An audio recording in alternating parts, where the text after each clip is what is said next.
ครับสวัสดีครับ FC พ่อแม่พี่น้องทั่วราชอาณาจักร FC พ่อใหญ่การสู่ผู้สู่คนเนาะครับเนาะก่อนอื่นก็มื้อนี้วันที่13เมษายน2568แล้วเนาะวันสงกรานต์วันมหาสงกรานต์ก็มาแล้วมาฮอดมาถึงยังเอ่อหมู่เฮาสู่ผู้สู่คนนี่ล่ะเนาะก็เป็นประจำทุกปีปีนี้ก็เช่นเดียวกันพี่น้องวันที่13เมษายนเป็นวันเริ่มต้นในส่วนของวันครอบครัววันรดน้ำดำหัวผู้หลักผู้ใหญ่นะครับเนาะอ่าวันรดน้ำดำหัวผู้หลักผู้ใหญ่13 14 15 3มื้อ3วันถ้าแถวชุมชนบ้านพญาการกับมื้ออื่นก็จะมีหมอลำเนาะครับนะไม่มีงานวัด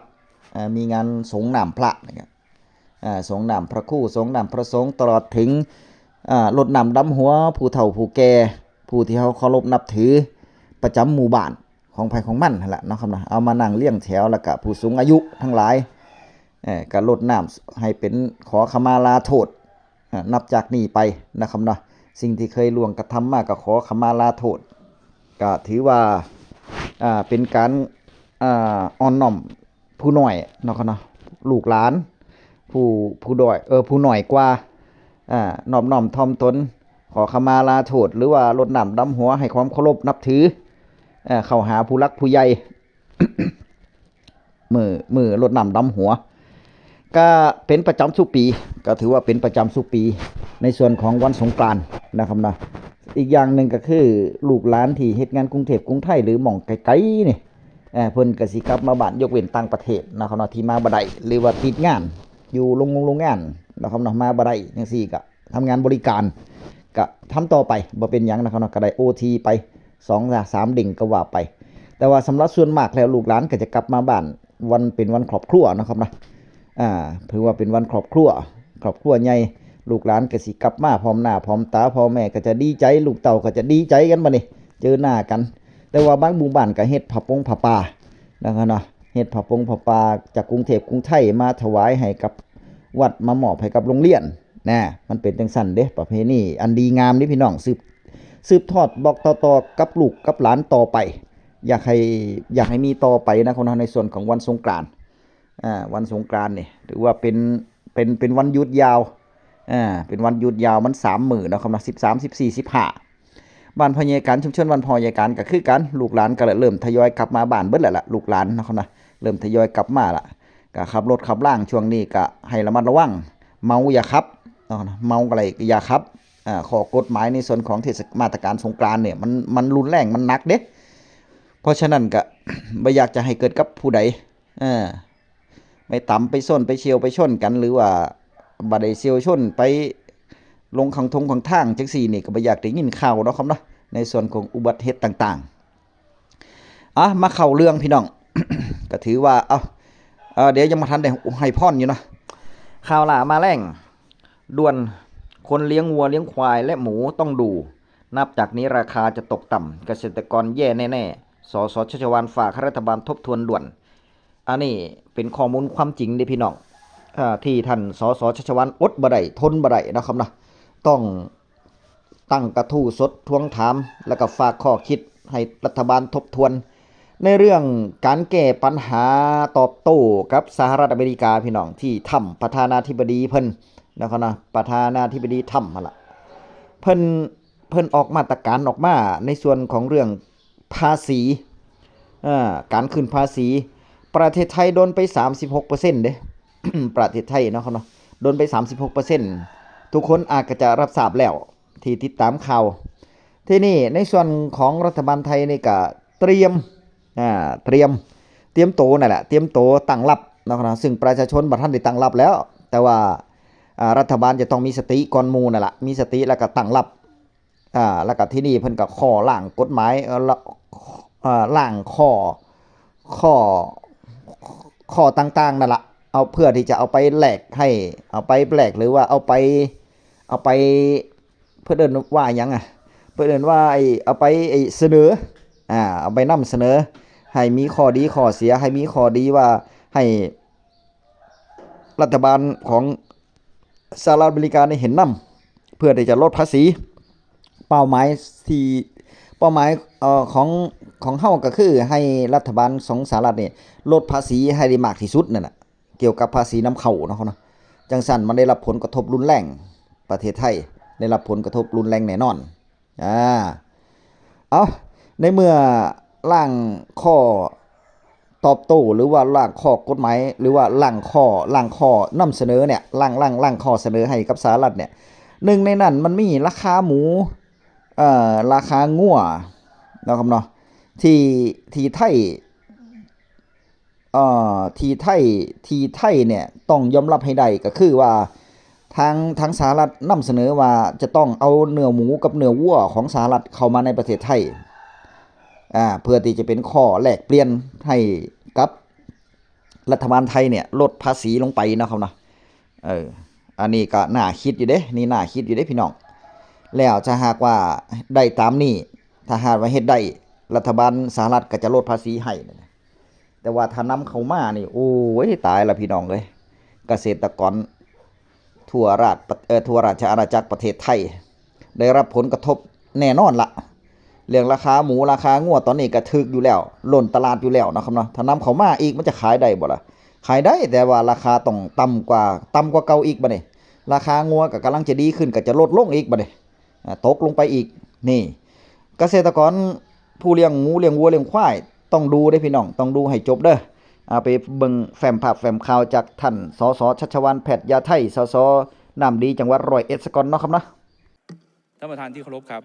ในช่วงสัปดาห์ที่ผ่านมารัฐบาลมีความพยายามหาแนวทางรับมือนโยบายการขึ้นภาษีของสหรัฐ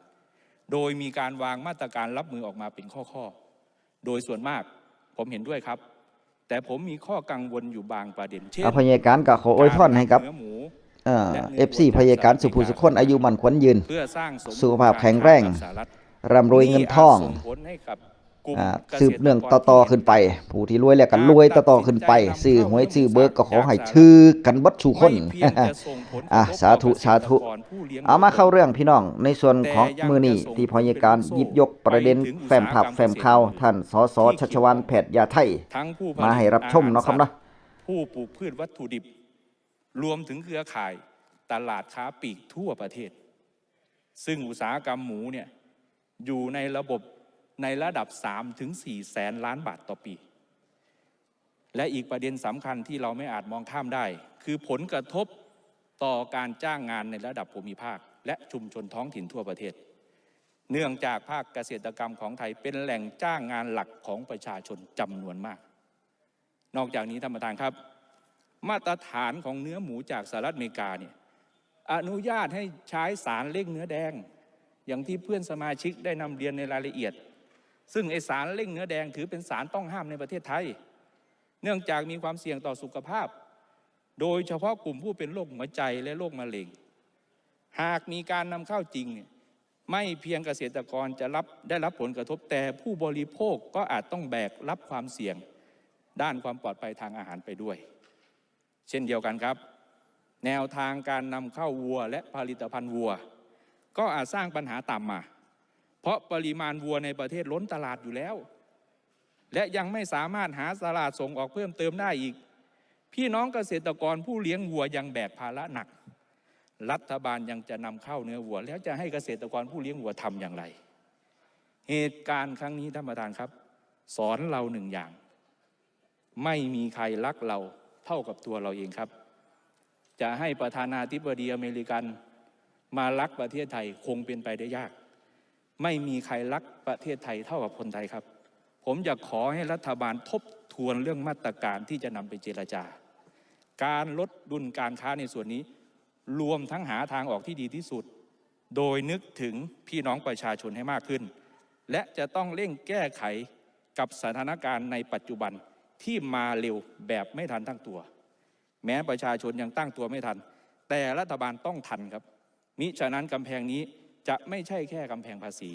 แต่จะเป็นกำแพงที่ปิดบังอนาคตและรายได้ของคนในชาติซึ่งอาจจะเสื่อมถอยได้ในระยะยาวด้วยความเคารพครับท่านประธานนี่คือแนวทาง ในการรับมือการขึ้นภาษีของประเทศสหรัฐอเมริกานะครับนะซึ่งท่านสสชัชวาลก็นำไปวิเคราะห์แล้วก็นำเสนอให้กับภาครัฐบาลให้ทบทวนก่อนว่า ถ้ายอมรับในส่วนของการนำเนื้อหมูหรือว่าเนื้อวัวเนื้อควายเข้ามาเนี่ยมันเกษตรกรชาวนาไทยเนี่ยเกษตรกรไทยเนี่ยผู้เลี้ยงโคกระบือผู้เลี้ยงสุกรเนี่ยได้รับผลกระทบแน่นอนเต็มเลยแล้วมันจะเป็นลูกโซ่ไปยังผู้ผลิตอาหารกระทบไปยังผู้บริโภคซึ่งประเทศสหรัฐอเมริกาเนี่ยสามารถใส่สารเล่งเนื้อแดงได้มันจะมีผลกระทบกับร่างกายสุขภาพ